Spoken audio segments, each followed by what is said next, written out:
Well, welcome to the third edition of an explanation brought to you by the Father Bob Maguire Foundation. Father? Yes. How are you? I'm all right this morning, thank God. Well, we're always up there. We're in the centre of Community Hub. Oh, we're in the middle here somewhere. Where are we? Albert Park? Albert Park. Yeah, the heart of the community we hope to make it into. Yes. We hope. We hope, yeah, we hope. And what triggered me last week when you introduced the 5 C's, and we have to go through it again. Oh, the 5 C's. Yeah.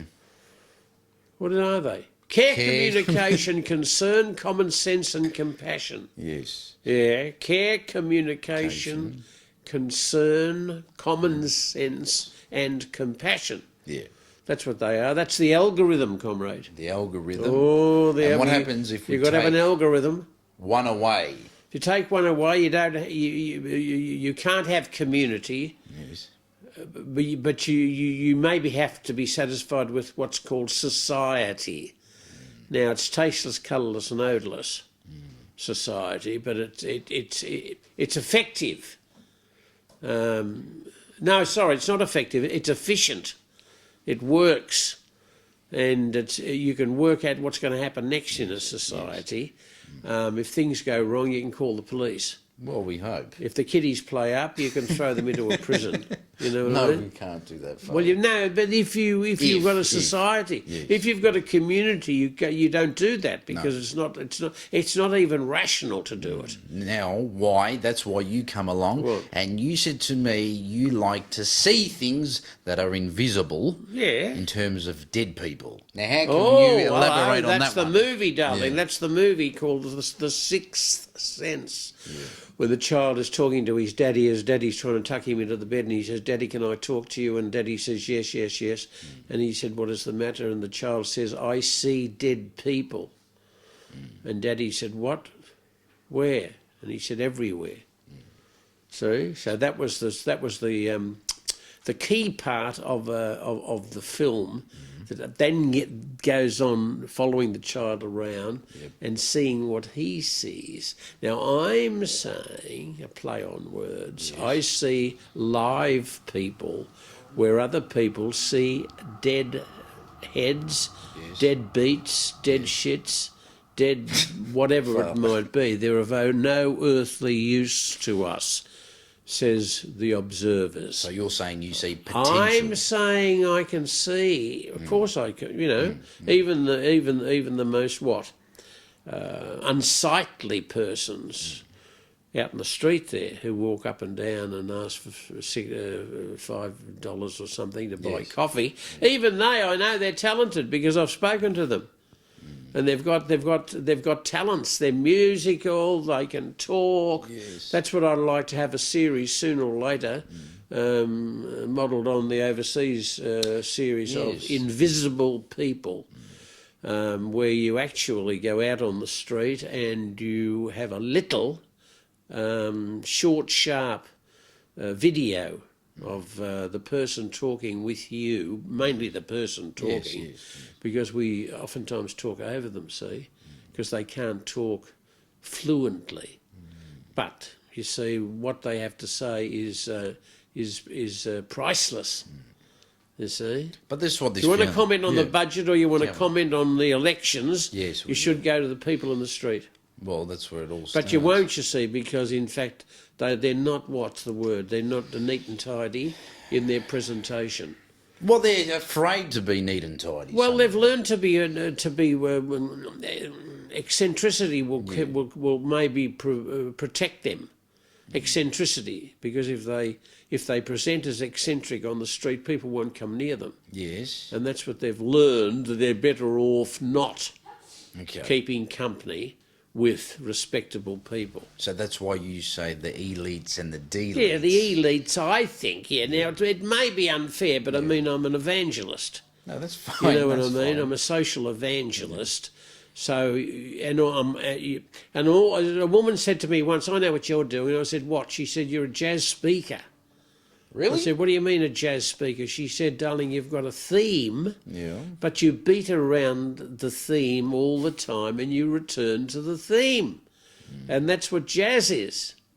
So I thought, it sounds all right to me. Now, the theme would be, we're all in this together, all of that kind of, those themes. and you beat around that by saying if every opportunity you get, and you've got to adapt it to the environment. If you're in a public hall or if you're in a television studio, it's different. If you're in a radio studio, it's different. But the theme has got to be something like, I see live people where other people see dead heads, dead beats. Yeah. You see? Now that's all right, but it's only an attention catcher. Well, it's an attention catcher, which you've got to follow it up with something, efficient. And we've got a plan for that, you see, because that's what your foundation's all about. Well, it's about care communication, and what we did on the weekend at the trivia night at St Kilda Town Hall was all about that. Now, how'd you go down there with your... Yeah, we did all right. We made a few quid. Yeah. Trivia night, I don't know how much we made. Well, and the week before that, we had over at the Comics North Lounge. Melbourne, the Comic Lounge. So we've been raising together the last couple of weeks some terrific funds. It's going to all add up on the tally for May 16th. Yeah, but we were more than the funds. We raised awareness. Awareness, yes. Because they let me out of the cage onto the stage. So they should. Well, yeah, but you see, you don't want to torture people to death. What? Yeah. That was another thing. Everyone gets frightened. What when you get let out of the cage, they get out of the cage. What's he going to say next? That's right. But it's all about... Well, you could say, when I was younger, you would be more provocative and say, why don't you all go home and look after the kid who's been in his room for the last 6 months and he won't come out? For goodness sake. See what I mean? Yeah. In the old days, see, it's provocation. Because instead of talking about the issues like homelessness and hopelessness, it's becoming the topic of conversation with the rich and with the poor.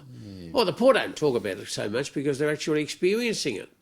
The elites, the rich, you see, to them it's something beyond their imagination. How could you possibly get on without a roof over your head? Yes. Well, then of course, not only that, homelessness, but placeless. One of ours locals wrote a marvellous book on the compassionate neighbourhood, which is what we're trying to do here in Albert Park. It'll take 100 years. But instead of being a place where... And we'll try to stay here, and it costs a lot of money to pay the rent on this joint. It is. But this is in the centre of Albert Park. But, Father, you said we have to come up with some sort of strategic alliance and collaboration to help the elites and deletes not be frightened anymore and sit on the table and say, how can we help each other move forward? Yeah, well, that's one reason why we had plans in the old days about a community hub, which we were going to build down at Fisherman's Bend, and it would be the kind of place, because Fisherman's Bend was starting to emerge as two tribes. Yeah, you had the housing ministry, and you had newly built towers for the elites. Yeah. And funnily enough, the people from the housing ministry were more sociable than the people in the towers. Have to learn sociability. Yes. So the community hub would have been the kind of place where both tribes could in fact meet if it was big enough and spacious enough, and they could eye one another off across the space, and then eventually say, oh, hello, I've seen you down at the community hub. And then one step after the other, one conversation after the other, you would end up with some kind of, we've got a place where we meet. We're not that different after all. So it's about meeting and greeting and connections. All of that. Connections. We've got to learn to connect. Yes. And that's... it is alleged that the human nature, in fact, hungers and thirsts for connections. Yes. That's what, the philosophers say that. We're all in this together, and the sooner we learn that you can not like somebody without hating them. Yeah. Because hate is the irrational thing. Just dislike is natural. Yes. because temperamentally we're a bit nervous about others who are strangers. You know, they're not us. But to take it a step further and that's what politics is all about, and that's what in my lifetime World War II was all about, because we started to sow the seed of hatred for the Japanese nation. Okay. You see, So in terms Billy Hughes called them monkeys, and then wondered why within 15 years the Japanese people came back and whacked us. Because they were offended, you see, because it's horrible. They needed to save face. Well, we need to save our face the way we're heading, because the next federal election's coming up on May the 18th. Oh, yeah, they're coming. And it's up to, we've got a proposition by the Labor Party. Shorten was good the other night on the television. He was. He made a nice and humble and compassionate. That's nice. Well, that's what people are saying, even on Twitter and all of that. They're saying, oh, my God, at last, somebody is sounding as though they know the electorate. Well, and don't forget, you see, and he hasn't mentioned it, but I do remember on social media, they raised the issue of the Beaconsfield mines. Where he went, and they said no other national politician went near the mine which had collapsed. Bill Shorten went and showed solidarity with those families, the grieving families of the men who had been trapped in the mine. Well, Shorten has a heart, and he did a bit of work with it. He was here. He was outside the front door of this joint. And they're promising as well, if they get elected, $200,000. Which will help the procedures. But then I noticed on social media this morning some clown has said, Bill Shorten has promised the Father Bob Maguire Foundation $400,000. What the... No, I said to him, correction. $200,000. $400,000 for God's sake. Did we get a name? What do you mean, did we get a name? From the bloke who said that? Oh, I don't know. No, I think it was just one of those code names. Well, it's important anyway, but what's also important is that you are getting into the spotlight, my friend. Are we? Yeah, we've 8 billboards coming up. What's coming up? 8 billboards all around Melbourne to stick with Father Bob. Oh, darling. And you can go and have a look at Bridgeport Street in Richmond. And Bridge Road. We've got one in Footscray, Buckley Street. We've got one at the Q Junction, and also Burke Street, Father. Is there? So we're going to see your face. Oh, and down the road there too, but they won't be there for a minute, will they? No, well, they'll be up there for 2 weeks. Yeah. So they started yesterday. They'll be up for another 2 weeks. Yeah. And all procedures, please, hashtags. And what's it say? What's the text? Well, the text is... Stick with Father Bob. Oh, look at that. And we've got it here. Or we can get in contact, actually. But do you know what I'm going to do and put into play with you? I'm going to put into play, and we can start it off with hashtag Stick with Father Bob. So I'm going to go out there sometime this week and get a screenshot and selfie of myself and many people and colleagues from the foundation and off the street to go behind the billboard and start a trend. Hashtag Stick with Father Bob. Any donations needed, $50 to $100 to $10 to even $1,000 we can go to. And let's get this triggering on social media, Facebook, Twitter, and let's get it hit it out hard. Yes. So we can bring in the money and help the awareness to do what we love doing. Well, stay open. And stay open. That's the main thing. And that's the main thing. Stay open. So very expensive to stay open. It is. But we will anyway. We've stayed open for 40 years. Yeah. We've been viable. Now the aim is to be sustainable into the future. Well, it's very important, Father. Yeah. And I thank you for your time once again. Thank you, Nick. And stay tuned. Thank you to Australia's leading cameraman. Yeah. Steve. Thank you, Steve. Thanks, George. Anyway, everyone stay tuned because... Well, that was security reasons. Well, yeah. We don't... Because they know where we live. No, that's fine. You, Steve? Yeah, boom. No, we don't want any of that. Well, stay tuned, everyone, because up next we've got Dr. Paul Brophy. I can call him Doctor. And we're going to talk about the trivia night and the projects that are lined that are coming to play in the next upcoming weeks. So it's important, so stay tuned. Thank you, comrades. Well, I'm with Paul Brophy, Managing Operator at the Foundation. Thank you, Paul. Hello, Nick. Once again, on Saturday night, we triggered away something fantastic. Fun night, the trivia night, St Kilda Town Hall, Take it away. May the 4th. May the 4th be with you. Yeah. Nick, it was a great night, but in essence, we have to thank the Rotary Association of South Melbourne, St Kilda, because they're the groups, they're the people that initiated this, and it's a perfect fit for the foundation because it's working with the community. It's building community capacity. It's nurturing our backyard in which we live and work. So it was a great initiative by Rotary South Melbourne to do that. So we had approximately 300 people there. We had some Darth Vaders. We had some guards. It was a fun night. I cannot give you a definitive amount as to how much we raised because Julia and Chris from Rotary are coming in this week. We're going to have a debrief and I'm trying to work on that partnership where we need to have more partnerships. Longevity. Together we can accomplish more. So it was a wonderful evening, but it was a fun night, and walking around, I think I was dressed up as Darth Vader or somebody. So, but to talk to people about what they got out of it, they knew what Father Bob was about, but it's about working with the community. And they come from far and wide, from Berwick, from outer suburbs to come and support. You know, there's something about just the thrill and buzz of being involved with someone like Father Bob. And when you see him on stage or wherever he is, you just know there's hope. You just know that feeling of hope and security that, hang on a minute, my life might be in not a good situation, but I have an opportunity, and I believe with this man standing right by next to me. Yeah, you talk about hope, but I think one of the key words that Father is speaking about at the moment, it's about connections.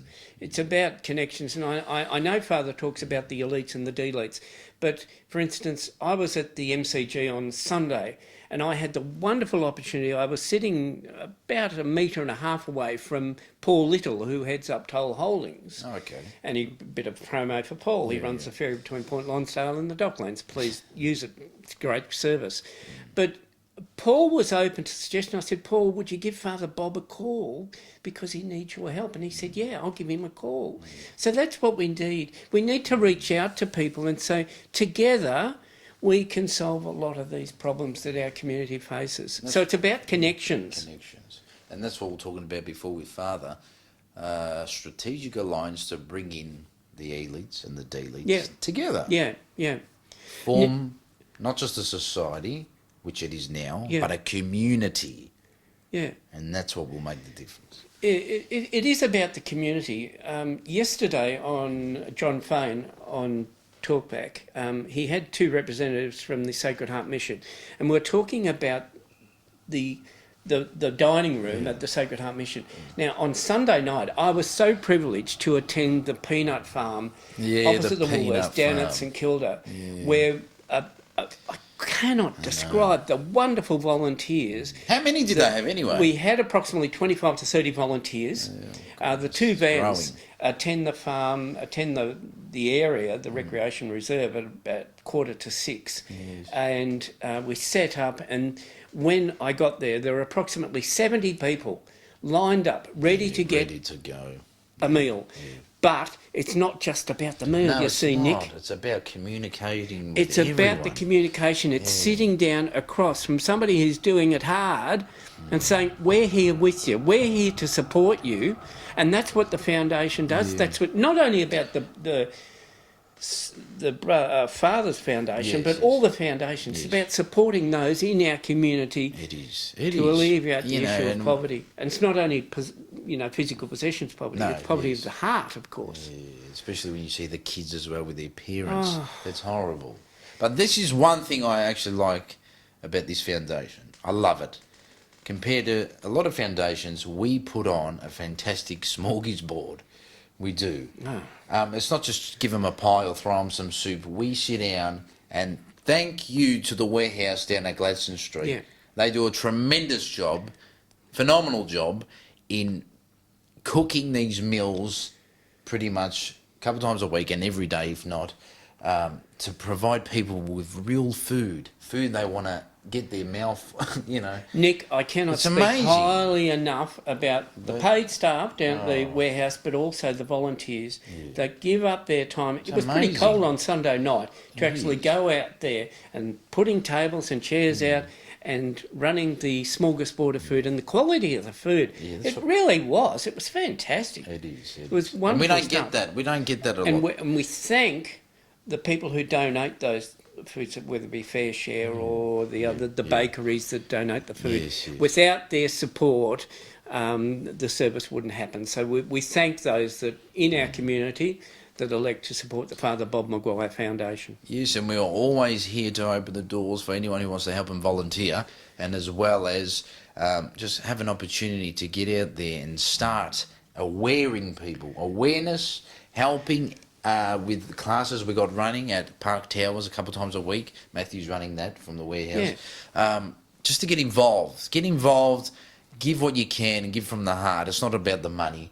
And we know that, and that's what this foundation has been built up on. But as well, procedures are important to keep us alive. Yeah, there's one food company, Superior Foods. Now, Yes, they've donated food to us that have dents or whatever that they can't give to the restaurants. They give it to us. Yeah. And that's what we need. That's so good of Superior Yeah, Foods. but that's right. Michael and Craig and Lynn, all the staff out there, they support the foundation 110%.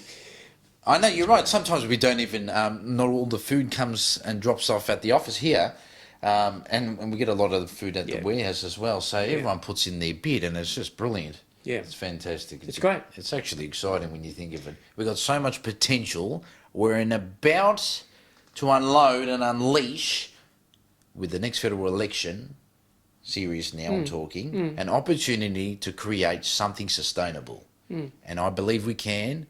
Now it's up to us to form together what we said before with the strategic alliance, which we will, to create hope, prosperity, and a brilliant future for the people, not just in Victoria, but Australia, and if not the world, the domino effect.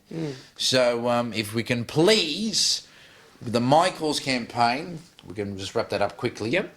The My Cause campaign has been a wonderful campaign that's been running for several weeks now. Yes. It will culminate on May 16th, and we ask everybody, please, go onto the website and donate at www.fatherbobs.com. All procedures as well. We can pick up a bobblehead as well. We're always here. Pick up $20 a pop, as we always say each week. Help donate, help fund, help create, and help keep the doors open here at the foundation. So thank you for another edition of An Explanation. Paul Brophy, thank you once again. Pleasure. I'm Nick Christoforou, and we're signing off here from the Father Bob Maguire Foundation in Albert Park. Thank you. Bye.